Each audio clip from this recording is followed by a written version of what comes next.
অগ্রহায়ণ মাসে এই একটি লক্ষ্মী গাছ অবশ্যই লাগান আপনার বাড়িতে। মা লক্ষ্মীর কৃপায় ধন সম্পত্তি উপচে পড়বে, ঘরের সমস্ত বাস্তু দোষ দূর হবে। নমস্কার বন্ধুরা, ভক্তিমূলক কথা চ্যানেলে জানাই আপনাদের সকলকে স্বাগত। বন্ধুরা, আশা করছি ঈশ্বরের আশীর্বাদে আপনারা প্রত্যেকেই ভালো আছেন এবং সুস্থই আছেন। চলছে অগ্রহায়ণ মাস। বছরের আর 12টি মাসের মধ্যে এই অগ্রহায়ণ মাসটি মা লক্ষ্মীর অত্যন্ত প্রিয় মাস। এই মাসটিকে লক্ষ্মী মাসও বলা হয়ে থাকে। গৃহস্থ বাড়িতে এই অগ্রহায়ণ মাসে মা লক্ষ্মীর কৃপা এবং আশীর্বাদ খুব সহজেই লাভ করা যায়। মা লক্ষ্মীর অত্যন্ত প্রিয় কিছু গাছ আছে। সেই গাছগুলির মধ্যে একটি গাছও যদি মাটিতে নিজের বাড়িতে লাগাতে পারেন বন্ধুরা, তাহলে মা লক্ষ্মীর কৃপায় আপনার পরিবারে সুখ, শান্তি এবং সমৃদ্ধি উপচে পড়বে। আজকের ভিডিওটিতে আমি আপনাদের সঙ্গে শেয়ার করব মা লক্ষ্মীর অত্যন্ত প্রিয় কিছু গাছ।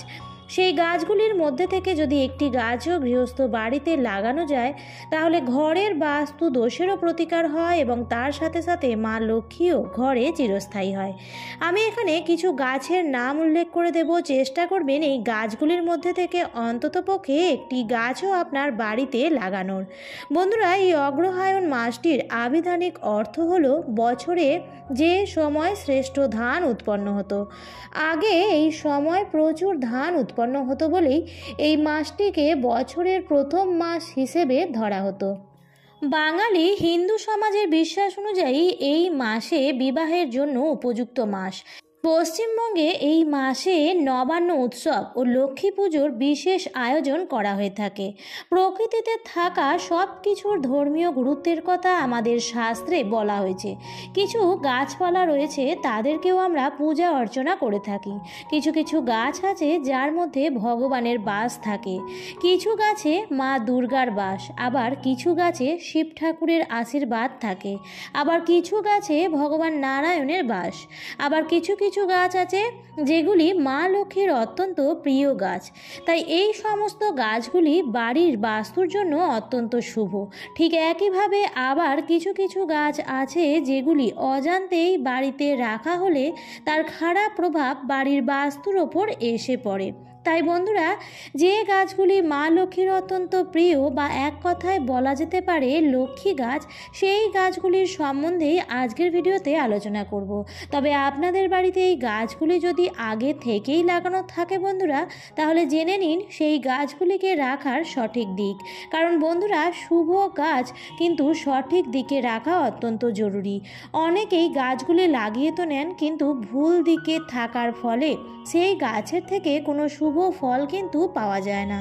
যাই হোক বন্ধুরা, আসা যাক মূল পর্বে। তবে মূল পর্বে যাওয়ার আগে আমার সকল বন্ধুদের উদ্দেশ্যে বলবো, ভিডিওটি সম্পূর্ণ দেখুন এবং দেখার পর যদি ভালো লাগে তাহলে অবশ্যই লাইক করবেন এবং কমেন্টসে লিখবেন জয় মা লক্ষ্মীর জয়, এবং ভিডিওটি শেয়ার করে দেবেন আপনাদের নিকট আত্মীয় স্বজন এবং বন্ধু বান্ধবদের সাথে, যাতে সবাই এই ভিডিওটি থেকে উপকৃত হতে পারে। আমি আমার চ্যানেলে সাধারণত পুজো পাঠ, বাস্তু টিপস এবং বাস্তুবিধির ওপর ভিডিও বানিয়ে থাকি। চ্যানেলটি আপনার কাছে নতুন হলে সাবস্ক্রাইব করে রাখার অনুরোধ রইল। প্রথমেই যে গাছটির নাম বলবো এই অগ্রহায়ণ মাসে বাড়িতে লাগানোর বন্ধুরা, সেটি হচ্ছে ধান গাছ।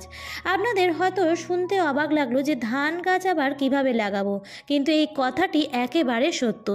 বাড়িতে ধান গাছ রাখলে সেই বাড়ি থেকে মা লক্ষ্মীর কৃপা কখনোই সরে যায় না।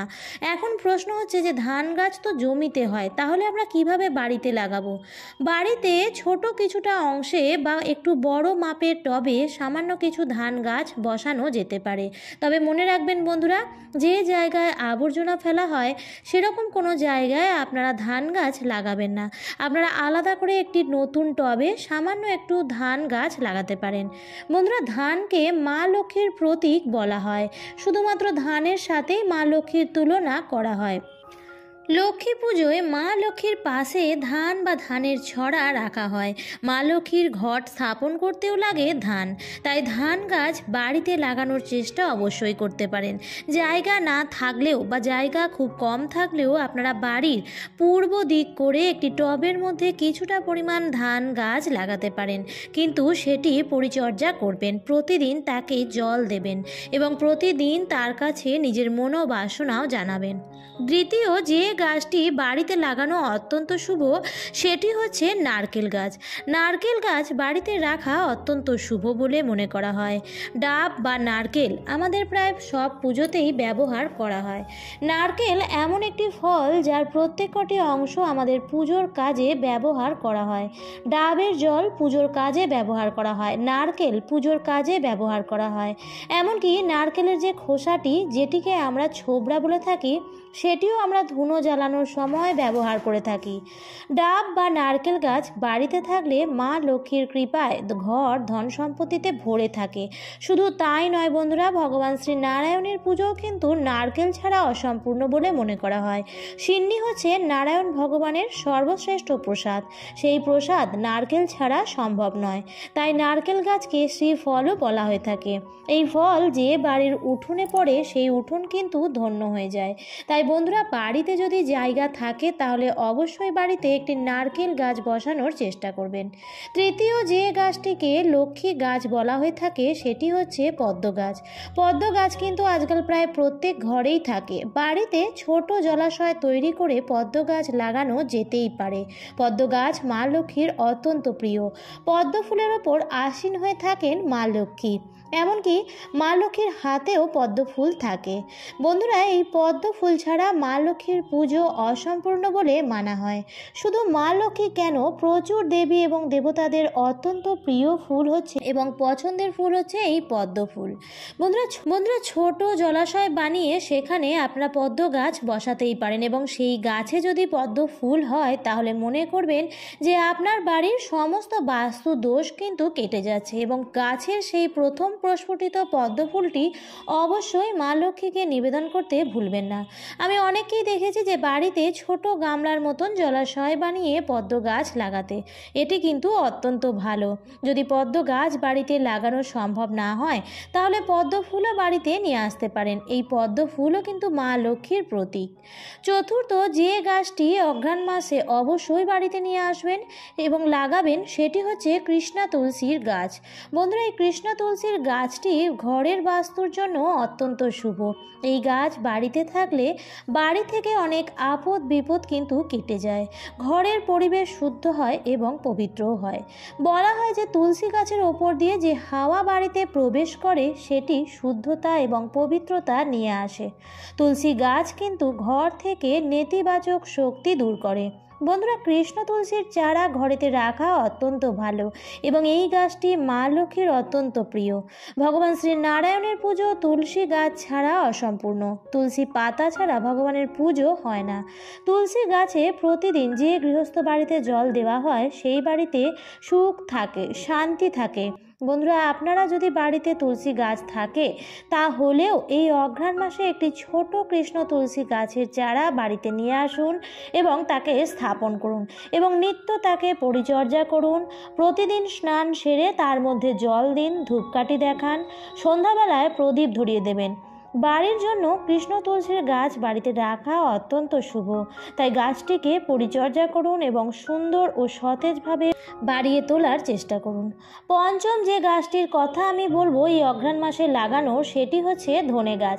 কিছুদিন আগেই বন্ধুরা ধনতেরাস গেছে, আর ধনতেরাসে কিছু কিনুন বা নাই কিনুন, ধনে হয়তো প্রত্যেকেই কিনেছেন, কারণ ধনে সমৃদ্ধির প্রতীক। ধনে বীজ যদি আপনি কোথাও ছড়িয়ে দেন তাহলে সেখান থেকে ধনে গাছ তৈরি হয়ে যায় এবং সেটি খুব সুন্দরভাবে বাড়ে, অর্থাৎ এটি বৃদ্ধি হয় খুব তাড়াতাড়ি। তাই ধনেকে মা লক্ষ্মীর সামনে ধনতেরাসের দিন নিবেদন করা হয় সন্ধ্যাবেলায়। সোনা রূপার সাথে ধনেকেও এক জায়গায় নিবেদন করা হয় এবং তারপর সেখান থেকে কিছু পরিমাণ ধনে নিয়ে তার সাথে মা লক্ষ্মীর আরও কিছু সামগ্রী নিয়ে আলমারির লকারে রাখা হয়। কেন? কারণ আলমারির লকারে আমরা দামি দামি জিনিসপত্র রেখে থাকি, যেমন টাকা পয়সা বা গয়নাগাটি। তাই এই সব জিনিসপত্র যাতে বাড়িতে আরও বৃদ্ধি পায় তার জন্যই আলমারিতে ধনে রাখা হয়। বন্ধুরা, ধনতেরাসে যে ধনে নিয়ে এসেছিলেন সেখান থেকে সামান্য পরিমাণ ধনে নিয়ে একটি ছোট টবে মাটিতে ছড়িয়ে দিন। দেখবেন কিছু দিনের মধ্যেই সেখান থেকে গাছ বেরিয়ে এসেছে। বাড়ির সুখ, শান্তি, সমৃদ্ধির যে বৃদ্ধির প্রতীক হচ্ছে ধনে। ধনে যদি খুব সুন্দরভাবে বেড়ে ওঠে তাহলে জানবেন আপনার বাড়িতে কোনো নেগেটিভ এনার্জি নেই এবং কারোর খারাপ নজরও আপনার উপর নেই। সেই জন্য ধনে গাছটি খুব সুন্দরভাবে বাড়ছে। কিন্তু যদি ধনে গাছ ভালোভাবে না বাড়ে বা ভালোভাবে না হয় তাহলে বুঝবেন যে আপনার বাড়ির ওপর কারোর কুদৃষ্টি বা কুপ্রভাব আছে, বা ঘরের পজিটিভিটিটা হয়তো কম আছে, নেতিবাচকতা বেশি পরিমাণে বৃদ্ধি পেয়েছে। এটা কিন্তু একটি পরীক্ষিত টোটকা, এটিও করে আপনি দেখতে পারেন। তাছাড়াও বন্ধুরা, এই যে কটি গাছের নাম আমি বলে দিলাম সেই কটি গাছের মধ্যে থেকে চেষ্টা করবেন একটি গাছও অন্ততপক্ষে এই পবিত্র অঘ্রাণ মাসে বাড়িতে নিয়ে আসার এবং তাকে স্থাপন করার। আমার আজকের পর্বটি এই পর্যন্তই। ভিডিওটি দেখে যদি ভালো লাগে তাহলে অবশ্যই লাইক, কমেন্ট, শেয়ার করবেন বন্ধুরা। আর আপনি যদি এই চ্যানেলের নতুন হয়ে থাকেন তাহলে অবশ্যই চ্যানেলটিকে সাবস্ক্রাইব করে পাশে থাকা বেল আইকনটির অল লেখাটিতে ক্লিক করে রাখবেন। আবার দেখা হবে পরবর্তী নতুন ভিডিওতে। ভালো থাকবেন, সুস্থ থাকবেন। ধন্যবাদ।